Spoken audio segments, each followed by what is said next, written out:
أعوذ بالله من الشيطان الرجيم. بسم الله الرحمن الرحيم. الحمد لله رب العالمين الرحمن الرحيم مالك يوم الدين. آمين.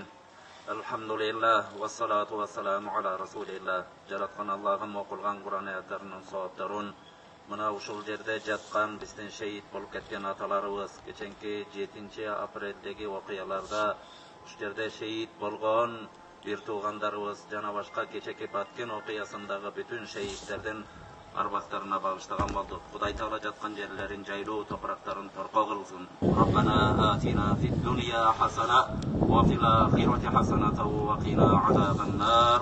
Бирахматика я архамар